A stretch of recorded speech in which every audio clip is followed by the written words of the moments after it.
Please join me in welcoming Mike Bazzett.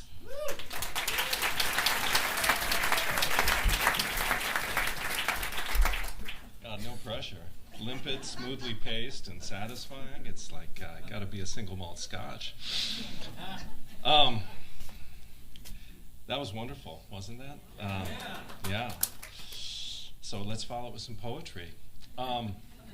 So the thing I remember about changing lanes is before you do it, signal, mirror, blind spot. It was like the mantra religiously drilled into me during driver's ed. But not everyone does it. Some of you may have noticed that out there on the highway.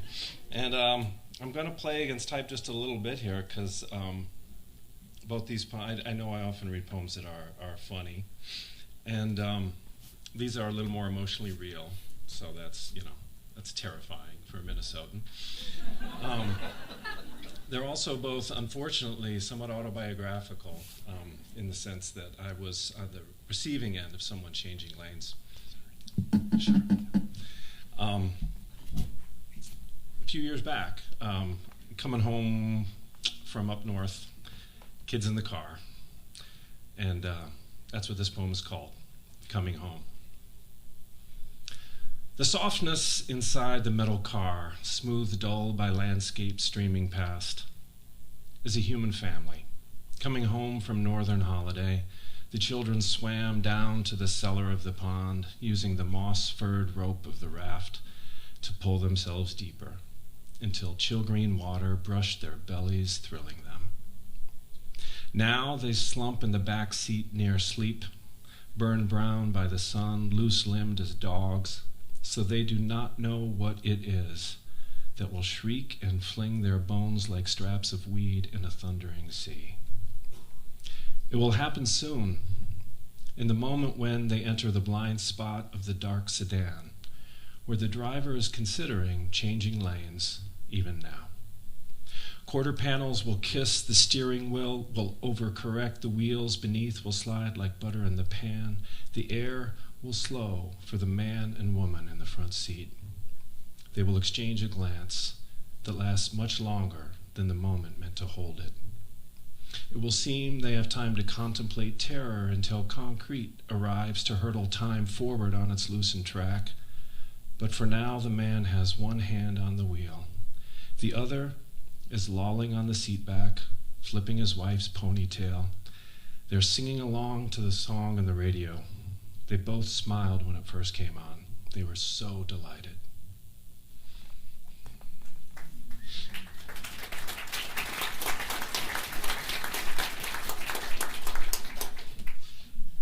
So yeah, it was between Wyoming and, what is that, like Forest Lake up there, right before 35 splits.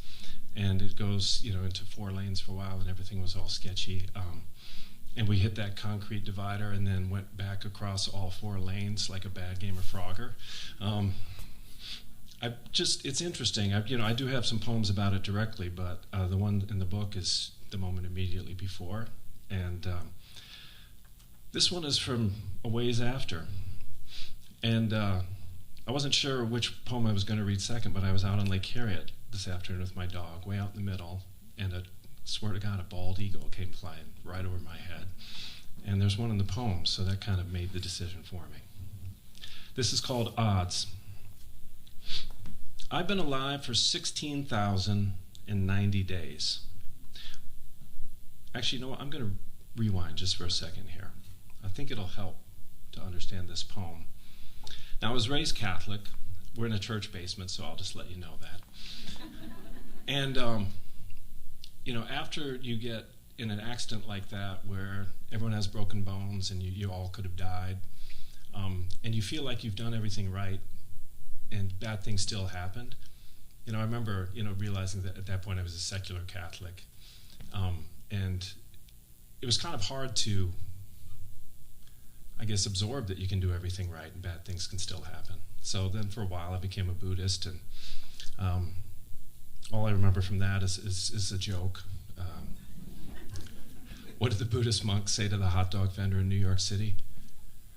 Make me one with everything. And yeah, sorry. That's full-on dad joke, but that's the mode I'm in tonight. And then I got really into statistics and the extent to trying to figure out whether we make our choices or our choices make us, like on a deep bodily level. So that might help contextualize this a bit. This is called odds. And if you're really quick at math, you can tell how old I was when I wrote it.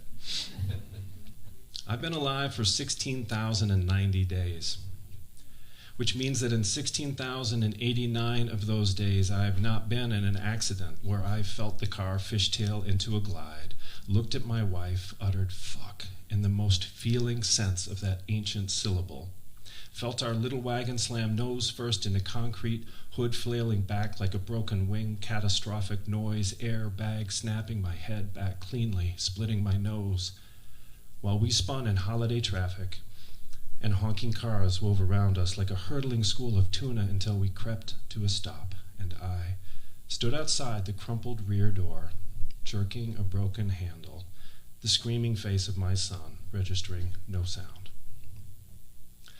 On 16,089 of those days, I did not sit unplanned, broken, stunned on the rainy shoulder of a Minnesota road, gravel smelling of iron, not feeling anything, words not clear, into perfect blankness. On 16,089 of those days, I didn't lose my virginity in anxious sweat, break my neck, put my dog down, feel the jolt of earth come up through my bended knee, see my daughter come wide-eyed into the world, see my son come bull-shouldered. I did not search for a pulse in the small bones of my grandfather's wrist and call my mother to say I'd held his hand as he died. On 16,089 of those days, I did not make the decision to sit here and write this all down, nor did the decision make me. It didn't happen. Then it did. And not because of some line etched across my nose, or the fused ribs inside my wife, or the surprisingly large feathered casque of the bald eagle's body, perched in the oak this morning when I walked with my son, and he pointed up and exclaimed, and I could hear every word. Thank you.